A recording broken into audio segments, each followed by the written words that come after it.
This is a very interesting footage from Bobby Jones. He is running a sort of a clinic to go with. Bob, you said just now that when you go out to practice, you always have a definite purpose in mind. Would you mind telling us some of the things you have trouble with? Well, with the medium irons and short irons, the trouble that I have most often is failing to cut my wrists at the top. Right, according to Mr. Jones, what he meant is he's trying to cock his wrist, but if you look at look at it again, try to monitor the palm and the club shaft, you will see something very interesting. Let's rewind it a little bit there. Well, with the medium irons and short irons, the trouble that I have most often is failing to cut my wrists at the top. Right. Okay. Supposingly, if you are making use of the coupling point, your wrist must react. Okay. But are you actually cocking a wrist, or the wrist is, or it's a matter of chicken and egg? Whether you are trying to spin the club along the coupling point, and because of that, that's affect the wrist condition, or you are trying to use the wrist to cock the club. That is something that I want you to look at. Let's rewind a little bit, then you can see the slow motion there. Irons and short irons, the trouble that I have most often is failing to cut my wrist. Okay, look at this bit there.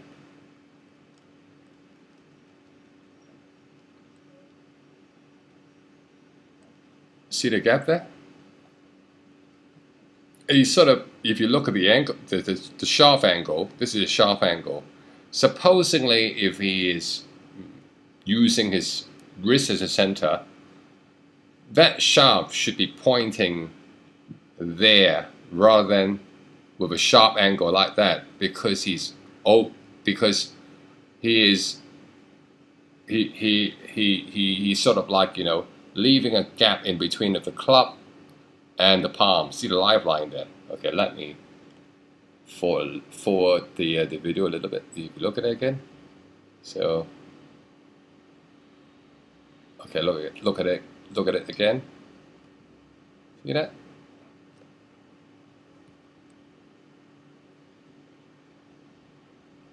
Of course, his wrist is cocking because of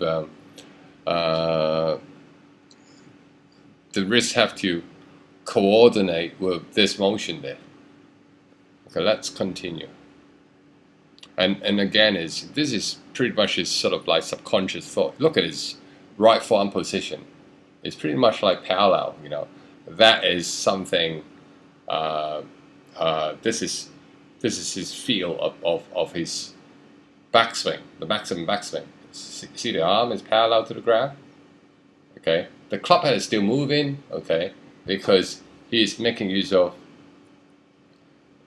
that center there. The fulcrum is there. So therefore, even though the right arm is not moving further up, the club head can still moving further. See that?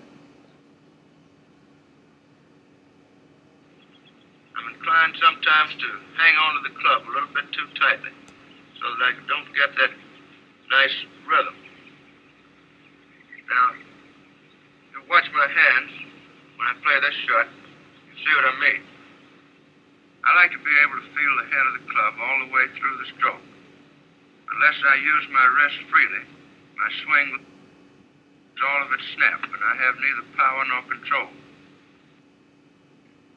He did mention about the club, the grip pressure. If you listen to what he said again. At the top, I'm inclined sometimes to hang on to the club a little bit too tightly, so that I don't get that nice rhythm. Right. So he said he's using the wrist, but again, as he said, he's trying not to grip the club too tight. Because if he is gripping the club too tight, he won't be leaving the little gap there. Okay, so So what he said afterward is contradicting to what he said previously. Now, you watch my hands when I play this shot, you see what I mean. He focused quite a lot about his hand, and he did mention about the rhythm when he can feel it, when he can feel the club head. He keeps saying that he can feel the club head. He would play a better shot. I'm inclined sometimes to hang on to the club a little bit too tightly, so that I don't get that nice. Well, let's look at that rhythm bit again. Look at the way he swing the club in relation to that fulcrum.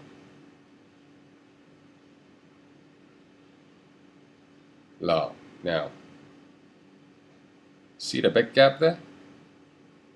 See the angle there? The club head is moving forward, but the right arm is still pretty much parallel to the ground.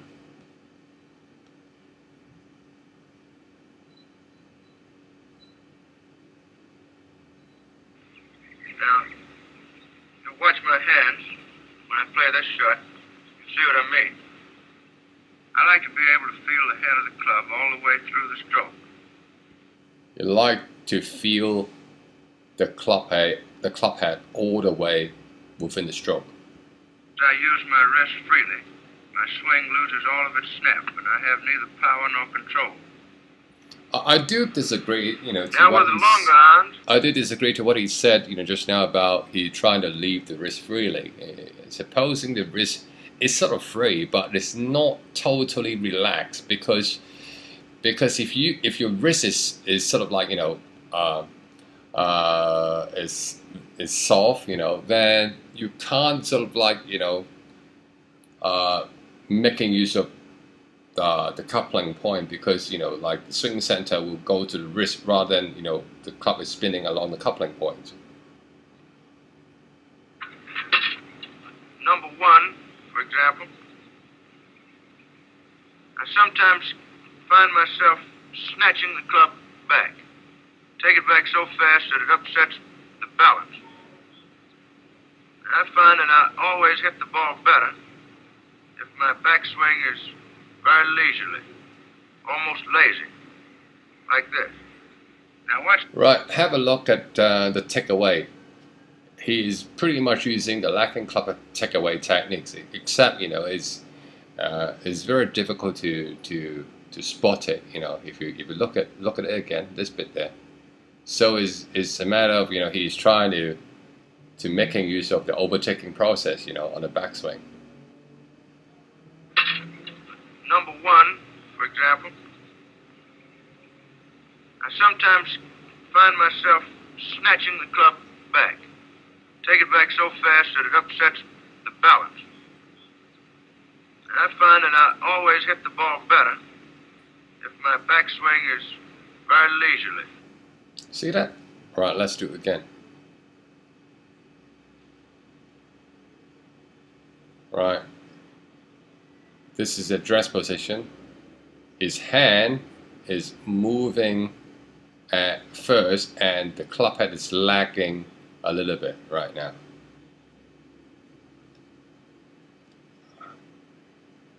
Now, okay, start from there. See that the hand is moving first, and the club head is lagging. See that? And at that point, the club head starts to overtake. If you look at it, see the lag there. See the float low there. Let's do it again.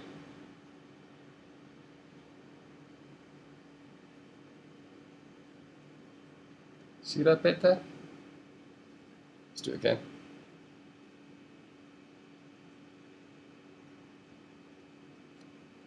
Lacking club head take away. Overtake.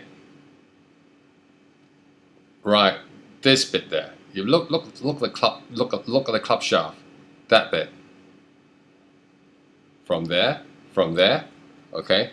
The club shaft is parallel to the ground, horizontal, lying horizontally. This is the butt end. Okay, now, so at this overtaking stage, he's making use of a coupling point, and obviously there is a gap in the palm. Look at it, monitor the butt end.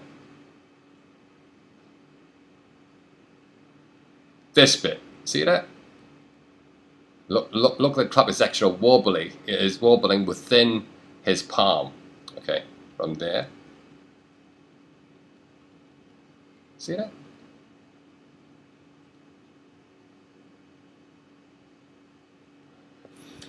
I mean, a lot of good player, when he's talking about his swing thought, it's not exactly equate to his feel. This is quite obvious, isn't it? Okay, let's carry on. Almost lazy. Like this. Now watch these two shots at actual normal speed. At the top of the swing, you'll observe that for a fraction of a second, there's a pause as the club changes direction.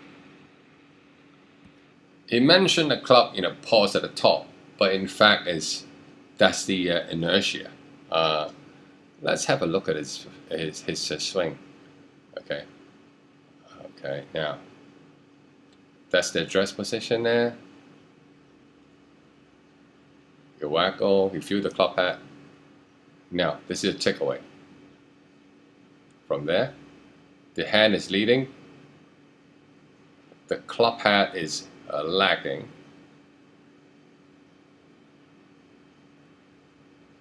Club head is overtaking there.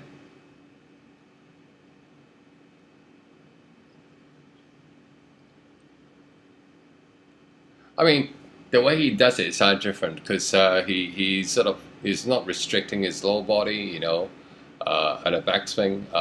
This is a method that he's using. He's one of the best player, at all time, So we can't argue with him. Anyway.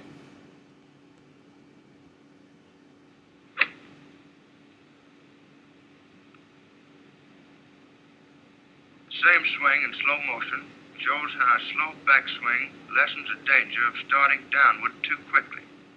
It is very necessary for the player to be perfectly balanced when he starts hitting. But if you look at it again, is the slow motion replay. He has his forward press. The forward press promote the lagging club head takeaway. Okay, from there. He moved the club forward and then he pulled the club back. The club head is lagging, overtaking here, and the club head overtake. And he's actually making use of a coupling point. Shows how a slow backswing lessens the danger of starting downward too quickly. It is very necessary for the player to be perfectly balanced when he starts hitting. Of course, Tony, I don't mean to say that the things I've been discussing apply only to the particular clubs I've been using. I'm simply trying to show you where these faults are most likely to crop up in my own game. Now, whenever I find myself hooking badly with a wood club, spoon, I can usually trace the trouble to my left side. I find it resisting the stroke instead of actually leading it through the ball, like this. Now he's talking about the hip slides, and according to a lot of golf books, they tend to talk about hip slides, including Mr. Homer Kelly talks about hip slides. But again, if you ask me about the hip slides, the hip slide, if you're having a lot of intentional hip slide, what's going to happen is it will affect the club head overtaking process, because think about it, overtaking is all about related to kinematic sequence. When the hips, when you put a brakes to the hip, to the pivot, moving forward, then the club head will overtake. If you tend to move in sync with the club head, like when you're doing a hip slide, the pivot moving forward, Therefore, you are not pressing a brake, and if that is the case, the club head cannot overtake. In this swing, a turn of the hips is free and ahead of the rest of the stroke. Whenever the left hip locks itself or refuses to move out of the way, it keeps the left side and arm from pulling through as they should. I like to feel that I'm hitting a backhand blow, with the right hand catching up with the left, only at impact. Right, that is his sensation, his feelings. You feel like you're using a left-hand blow rather than the right-hand push. I mean, the feel is very individual. But I find it's interesting that he mentioned about stopping the hip, pressing a brake there, and I believe that what he meant is the overtaking process, the kinematic sequence. Mr. Jones, I notice that your backswing is very long. Do you think there's any danger for the average player in swinging back too far? No, I don't. I think the average golfer would be far better off if he would forget all about overswinging.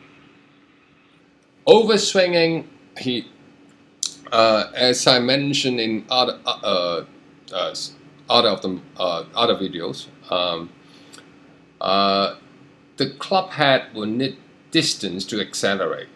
If you are not allowing the club head to travel, it is very difficult to accelerate the club head. Not saying that you are allowing the arms to move further up, because if you are moving the arm further up, that means you are losing the overtaking effect again.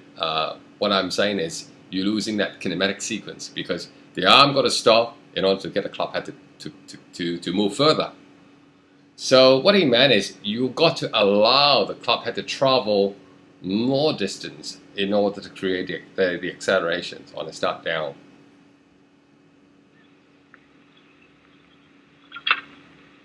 Now, what's the length of my swing with the driver? The trouble with most of them is that they don't take the club back far enough. Now, I like the backswing to be long enough so that I have plenty of time to get speed on the club head before it meets the ball. In fact, if I look at his swing, it's pretty much like Jack Cockendale stuff. Look at his elbow. He's actually using his elbow a lot.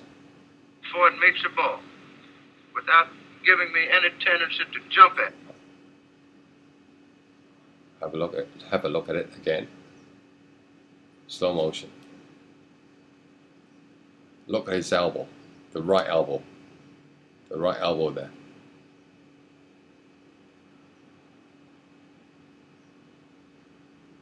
See, the elbow is pointing to the back.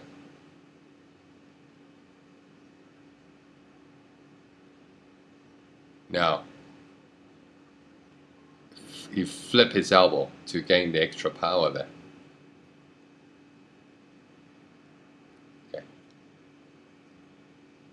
Speed on the club head before it meets the ball, without giving me any tendency to jump at it. When I go out for length, I swing the club back well beyond the horizontal. I like to let the backswing go just as far as it can go comfortably.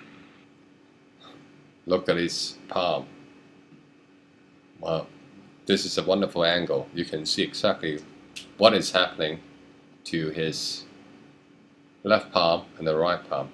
See the club shaft, the butt end of the club, and the relation to his palm is open at the top. The full turn of the hips and the elevation of the hands give me full command of all the power I possess, and I have plenty of time to reach full speed by the time I hit the ball.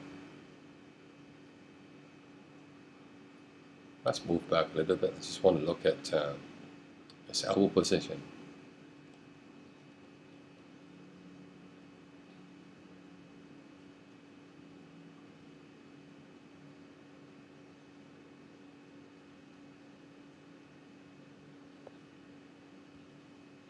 If my backswing was shorter, I should find it more of an effort to strike with the same force. Hey, Bob, the gang here have been wondering why you sort of cock your head to one side and seem to look at the ball out of your left eye. Is there any particular reason for that? Well, I guess the thing that I've done naturally all my life. I don't look at the ball with either my left eye or my right eye. I don't stare at any particular spot on it. I'm merely conscious of its location. I think that the position of my head is more important than any consideration of the left eye. Because if you'll notice my swing, when I hit the ball, my head is back this way. I simply find it easier to swing the club with my head in that position. The reason why we're having the second axis tilt, it's more going back to the throwing action. But again, if the emergent, if your right shoulder is moving forward rather than staying back, what's going to happen? You are not exactly doing the braking.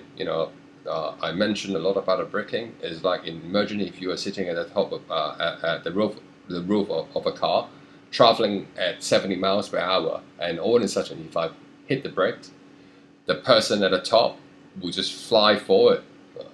So again, if you're trying to not leaning back in the sense of allowing the shoulder to move forward, you're losing that what you call it, is it conservation momentum? You're not allowing the pivot to pause in order to allow the club head to overtake at just before impact. Morning, everybody. Morning, Mr. Bob. Sorry to be late. Well, that's good work. All right, what's the first setup? Bone shot of Bob on the front of the tee there, figuring for the driver. Oh, yep. All right, Tony. Okay, let me move forward a little bit there. Mr. Marshall, I didn't have time to get my breakfast.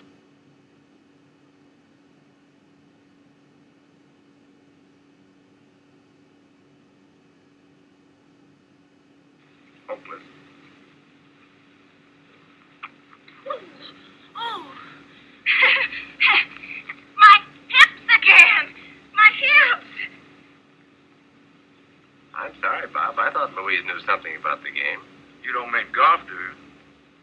Oh, cracks. There! Sorry, we have to go get a new story. Where y'all going? Right, this is the bit I want to show you. I mean, look at Bobby. This bit while he's walking towards the camera. Sorry, we have to go get a new story. That bit. Let me rewind it a little bit. Look at his hand.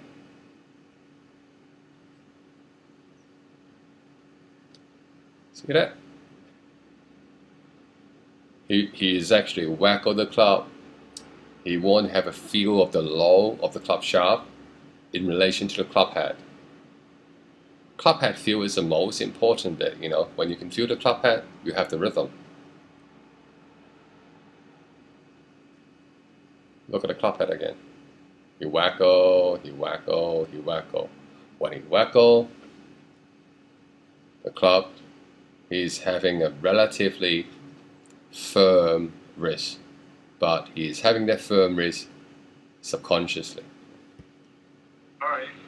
Where y'all going? That's about it. Are we gonna play anymore?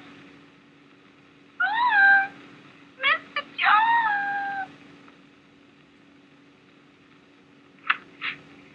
Watch for the next episode, A Round of Golf, in the Bobby Jones series, How I Play Golf, coming to your theater soon.